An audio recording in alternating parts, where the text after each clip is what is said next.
Hey, it's the day after the Xbox showcase, and believe me, Microsoft crushed it and quite possibly made Xbox as a brand totally viable again and its consoles worth buying in 2024. We haven't seen this much media slash fan satisfaction and hype over an Xbox showcase since, can somebody say, the Xbox 360 era? Perfect Dark, Black Ops 6, Fable, Indiana Jones and the Great Circle, and many more actual gameplay reveals. Woohoo! Games, glorious games, and much more right after this.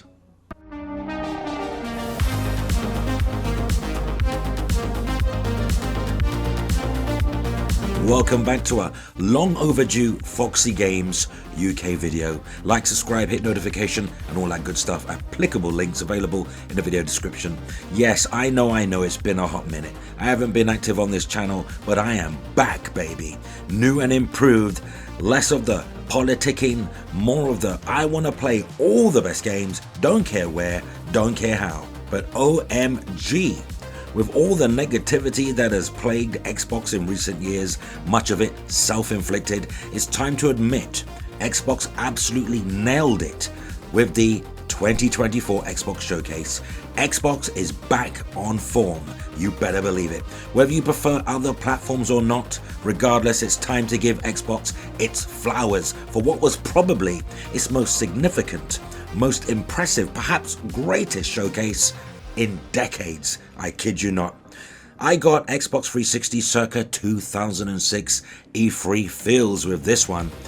Put aside ridiculous 4 out of 10 show predictions, Xbox officiate Paris Lily was bang on the money. The show was indeed a 9 out of 10. So many great games I cannot wait to play. This is not hyperbole. In my humble opinion, Xbox totally crushed it this year. What the truck, South of Midnight, Perfect Dark, Fable, Indiana Jones, all freaking sick. Like I said, this Xbox showcase made it worth buying / owning an Xbox console, period. And I'm historically a PlayStation gamer stating that. I say historically, I'm just a gamer now. Allow them labels. So let's go through the standout games, the first party, the third party, going to Xbox Game Pass day and date. There'll be no Metal Gear games and anything that's on other platforms that isn't going to Game Pass. I'm only focusing on Microsoft's own first party and the first party deals that are going to Game Pass day and date, because let's face it, if it's going to Game Pass day and date, Microsoft no doubt part funded the game or made the development of the game a lot easier in terms of budget by handing over that wad of cash for Game Pass exclusivity. So in no particular order, and yeah, sure, there wasn't an Xbox Portable reveal, even though we know that's a thing, and there was no Forza Horizon 6 nor Gears 6 reveal. In fact, some of these games will come to other console platforms in the future, such as, well, day and date, the new Doom game, but who cares?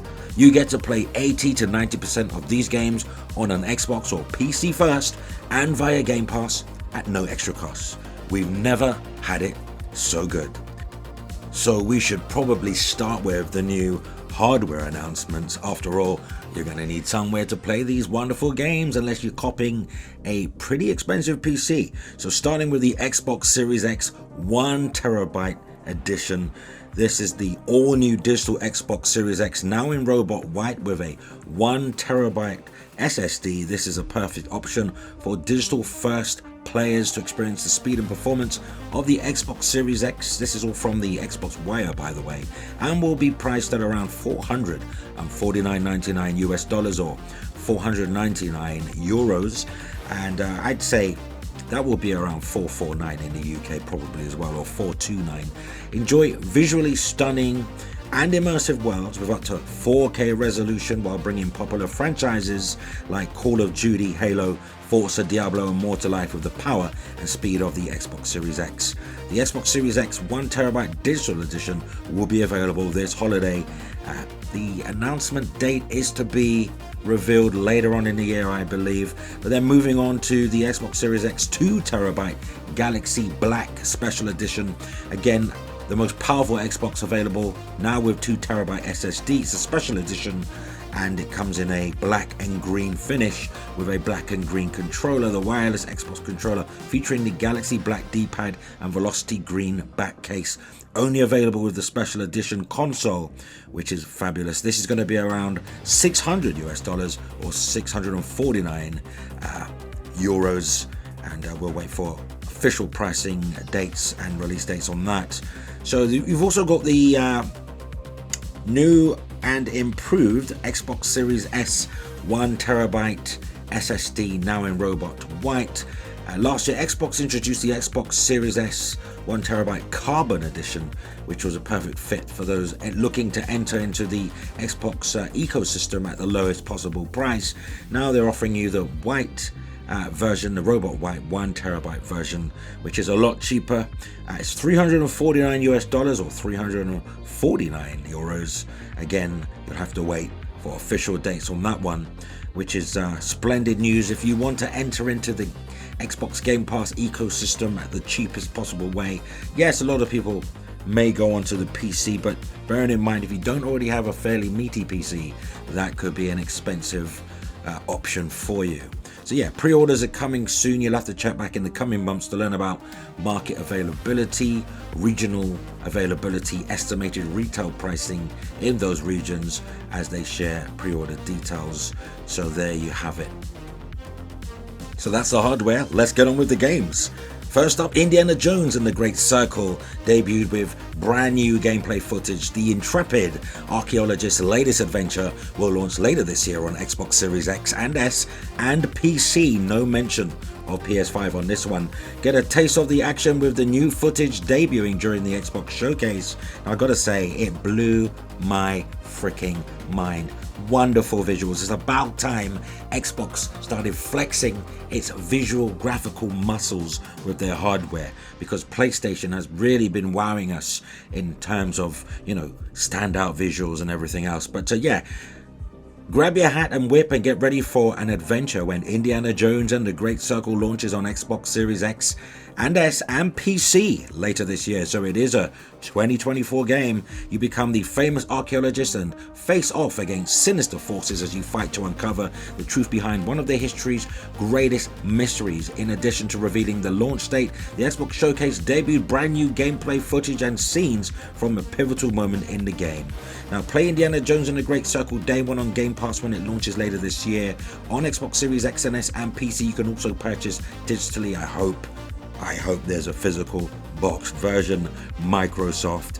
But yeah, it's amazing how they've captured, you know, the essence of the movies in this game. The comedy's there, you know, the sense of humor, the visuals. Hey, let me tell you, Troy Baker absolutely nails Harrison Ford's voice. Excellent voiceover work there. So from the hallowed halls of the Vatican and the sunken temples of Sukhothai to the pyramids of Egypt and the snowy peaks of the Himalayas, Indy's latest journey will send him around the world in a race against time as he hunts down mysterious and powerful artifacts. But Indiana Jones isn't the only one on the trail of these artifacts. Working with Gina, Indy will face off against Voss and his men in the hunt for the secrets of those relics. It's an icy journey when they go to Nepal to look for artifacts. There's a battleship showdown as you've seen in the trailer. I mean, Machine Games, known for Wolfenstein, really knock it out of the park with their first-person shooters. So I'm not entirely worried about this first-person viewpoint. But yeah, this game hasn't got a day and date release, but it is coming in 2024. I suspect there's going to be another showcase or some kind of Xbox thing, maybe at Gamescom, where they'll really relay the actual date and pricing of these games. But you got to admit, this is a fantastic looking game, and I, for one, am sincerely looking forward to it. Now, oh boy, here's a game that was allegedly stuck in development hell, but judging from the new gameplay trailer, it doesn't look like it's suffering any problems whatsoever. Perfect Dark. Oh yes, Joanna Dark, Miss Joanna Dark, answering the big questions from its incredible first gameplay trailer. And when I say incredible, I mean incredible. I got feels of Mirror's Edge, mixed with a bit of Deus Ex.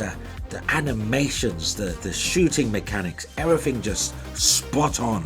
So yeah, at the Xbox Game Showcase, we did get our first look at gameplay from Perfect Dark, a reboot of the classic Secret Agent series. The fascinating new trailer gave us hints to the Secret Agent Joanna Dark's first mission, showing us her descent into the game's near future Cairo setting. Yes, it's in Egypt, and they gave us a tantalizing glimpse of the all-new Secret Agent inspired gameplay. Of course, when you're given a look at such a highly anticipated game, you're always going to want to ask even more questions, and thankfully we can go straight in to the source and get details from members of the development team.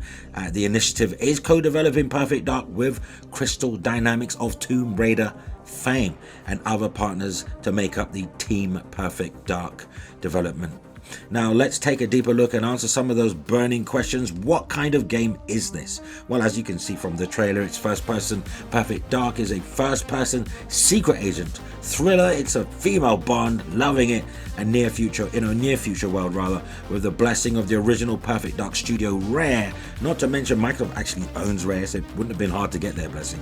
And some of the leads from the original titles are involved in the development of this game. Team Perfect Dark has pulled inspiration from elements of the first two games, but crafted an entirely new story and universe around them with this reboot. Now, for previous fans and new players alike, the new game offers a fresh take on the Secret Agent experience, and it's a great opportunity to jump into the world of this character. And though fans will have moments that resonate with their history and memories of the original games, no prior knowledge is needed in this new experience. Now, at the widest level, Perfect Dark will be a single player experience with a set of missions, but with choices offered in how you complete those missions. Oh, I am loving the sound of this. Looking at the trailer, it's clear that traversal and gadgets are a huge part of this. There was one section where she recorded a voice of the enemies just to enter into a building through their high security compound. Now we see new parkour abilities. That's where the Mirror's Edge similarities come through, and both movement and combat are phenomenal, with the developers really say that the focus was on creating an intuitive movement system, as you can see from the trailer, which will let players find interesting ways to tackle their objectives. And boy, the graphics are phenomenal. Man, I love the visuals. Look at those graphics, everybody. I cannot wait until 2025 to play this game. Xbox are really stacking some high quality games. I'm sure you'd agree. Sound off in the comments what you thought about that one. So moving on to a game that really intrigues me. I love it's like almost stop animation of the character set against a 60 FPS. It looked like 60 FPS anyway. If it's a 30 FPS, that is incredibly smooth. But South of Midnight, amazing. Compulsion, the developer, amazing studio, who have literally been given a huge budget comparatively to their older titles. You know, they were more of a small AA studio, but this looks AAA to my eyes. Compulsion likes to do things differently, and South of Midnight is a shining example of just how far they'll take that philosophy. The hauntingly gorgeous Deep South folktale is an action adventure with a unique identity that only the studio could have woven together. Now, it's the first ever gameplay trailer revealed at the Xbox Game Showcase, with a glimpse of just what it is. The footage, taken from a third of the way through the story, reintroduces us to the heroine Hazel, who was in the introductory trailer from last year, now accompanied by a character who will follow her throughout the game, what looks like a big old catfish. Really fantastic graphics. But yeah, following the Category 5 hurricane, Hazel has lost her mother, but gained once dormant powers of weaving and magical abilities that allows her to rework the tapestry of energy that makes up the universe that doesn't come too soon. Reality itself has begun to fray, leading her deeper and deeper into a magical, realist world where folktale creatures have sprung up to life and corruption is overtaking the ruins left in the hurricane's path. Now, as the trailer begins, we see Hazel and Catfish are on her mother's trail, but spot one of the game's mythical creatures, a nightmarish boss born out of real-life folktales from the American South, rather. I'm going to say South American, nope, the American Deep South. In this case, we meet a two-toed Tom, a blind albino alligator the size of an island. Yes, literally the size of an island. Offering new haunting grounds by widespread flooding, Catfish tells Hazel to travel to a dilapidated church and ring its bell to lure Tom so they can escape. And we can see her using a variety of weaving powers to bypass obstacles until she meets a Haint. Haints are the game's most common enemies and come in many forms. What you see in the trailer is a brute archetype and massive twist of negative energy given form by the trauma of the world around it. So it looks like the world and the trauma has affected these creatures that were probably normal to begin with and mutated into some horrific beasts. Now in practice, we see the combat sequence, Hazel using her weaving powers to attack the threat with both weaving tools and magic. But in storytelling terms, she's weakened the dark psychic energy left behind there until she was literally given the option to unravel it with a finishing move. And here's the key: as the Haint is yanked back out of reality, we see flowers bloom around Hazel, and she as if she hasn't killed something, she's fixed what was broken. That's a clear message. South of Midnight, like Hazel herself, is doing things differently. So yeah, look at the graphics in this game. It's absolutely fantastic. Even the audio, the soundtrack as well. Oh man, I'm in love with this game. I really am. And I love the fact that Microsoft are focusing on these single player experiences, because as the industry is strolling ever more into the, how can I put it? The online multiplayer, the always online. I just really like the idea of them actually investing a hell of a lot of money into the single player experiences, which is the genre I love. So yeah, South of Midnight coming 2025, Xbox Game Pass, Xbox Series X and S, and PC.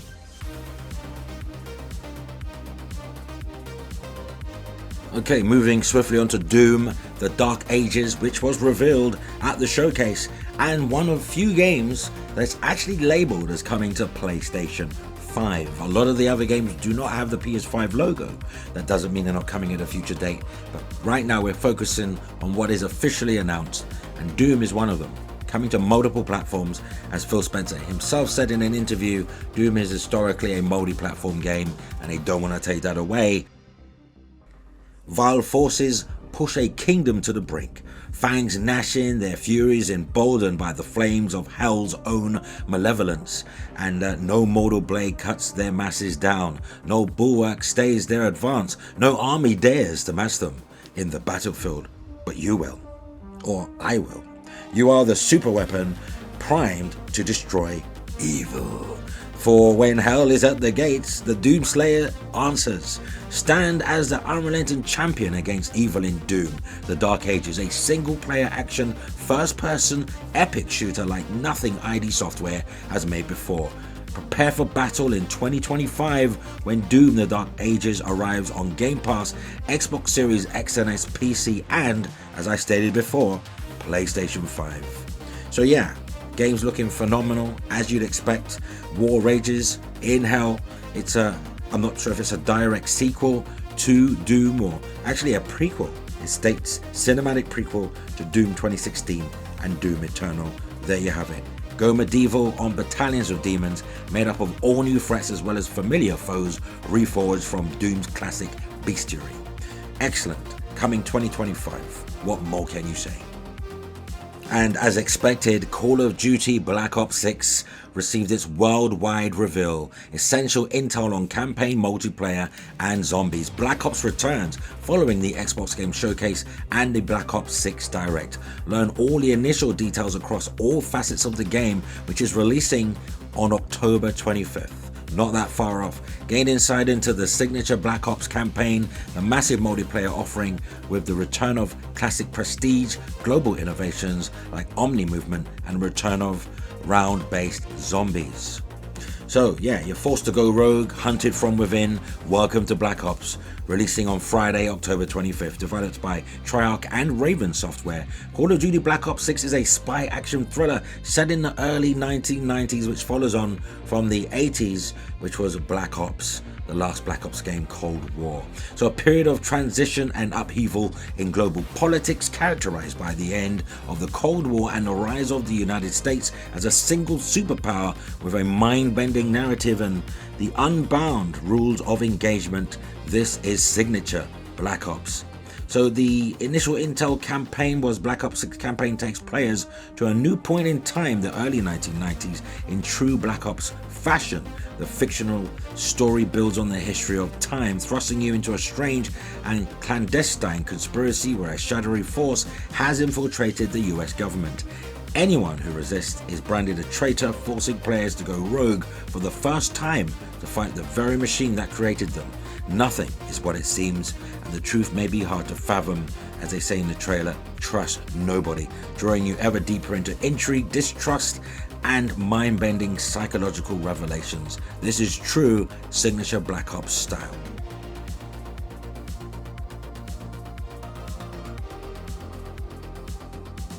May God continue to bless the United States of America. Pre-order the Vault Edition and get the Hunters vs. Hunted Operator Pack, the Mastercraft Weapon Collection, the Season 1 Black Cell Bundle, and more. Play it day one with Game Pass.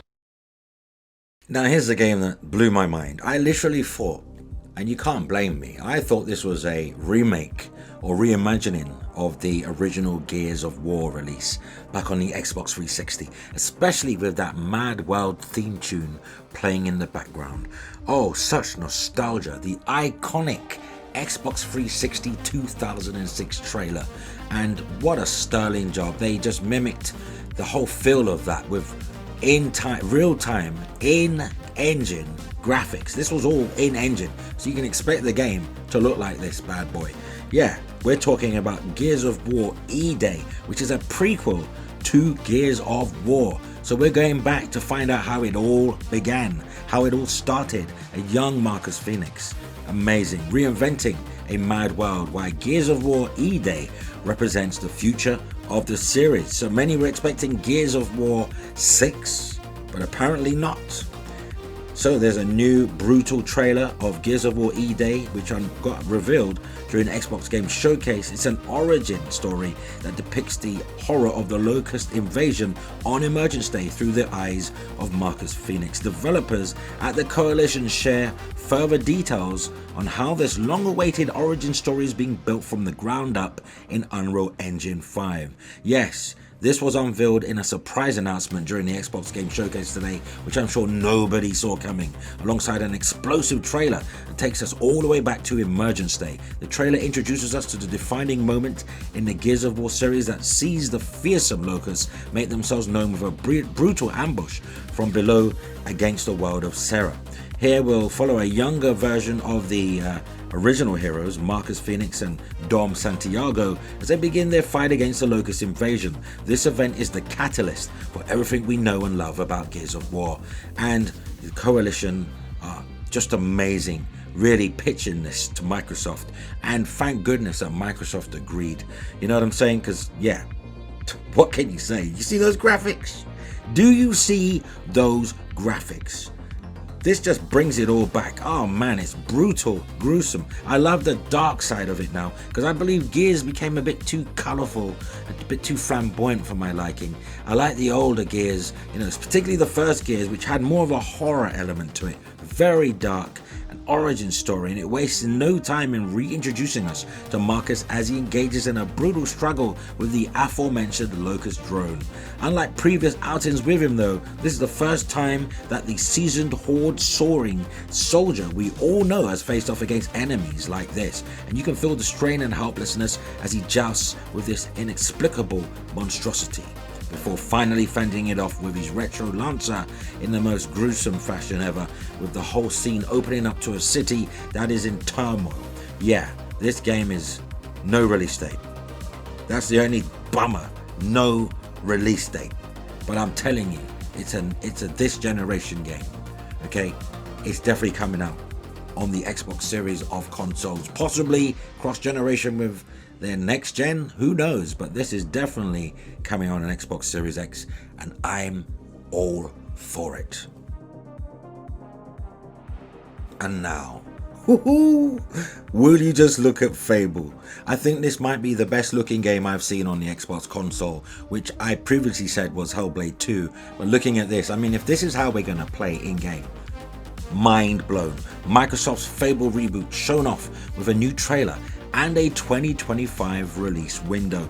Xbox Game Showcase 2024 just smashed it. I'm telling you, Microsoft showed off Fable reboot once again, this time in-game gameplay, proper in-game, alongside a new look at Playground Games' upcoming reboot in the Fable franchise. We also learned that fans won't have to wait too long either, because it's set to come out next year. But what does it mean for the hero? Well, in the fairy tale land of Albion, which is really entirely up to you, Fable's product listing reads, with a dark threat looming and in a world where your reputation precedes you, your choices will change Albion forever. It's still got that trademark humor. I'm loving the characters, the character models, the visuals, spot on. Playground, can you believe this is using the Forza Horizon engine? That's crazy. That is insane to me. That's such a versatile engine that they can go from a car simulator, racing, open world racing simulator, to open world RPG.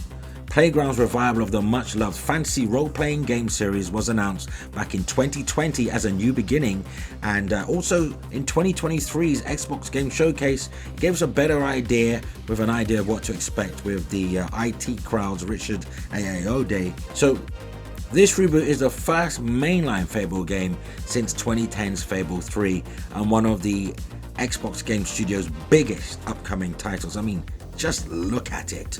Check out everything announced regarding the Xbox Game Showcase on Xbox Wire, also via IGN, where I sourced this from. But yeah, look at the visuals, the graphics. You just can't complain about what Xbox is doing with these games now. They're finally flexing their muscles, throwing budgets at these games. I mean, dang. Way too many games on show. So we just can't go through every game. So I've picked the standout games that really appeal to me. Maybe I'll do another video on some of these games as we find out more about them. But yeah, I'm just stoked. Absolutely stoked for a game called Mixtape. It looks like it's set in the 1980s with a soundtrack to die for. I mean, we're talking Brian Ferry. Just amazing stuff.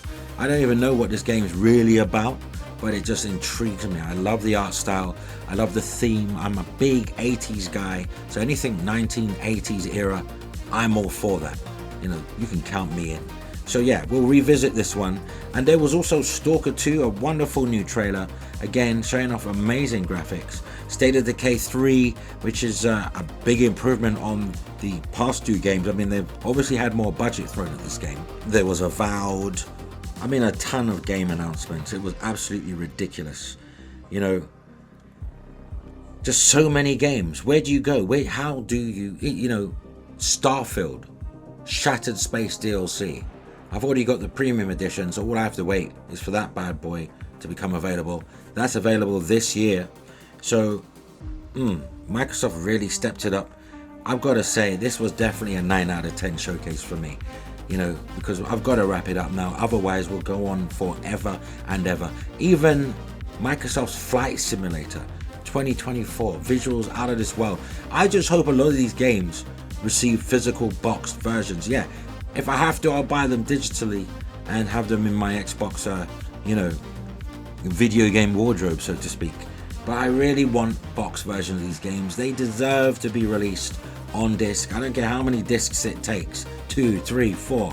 They need to have boxed editions, you know, because game preservation is everything.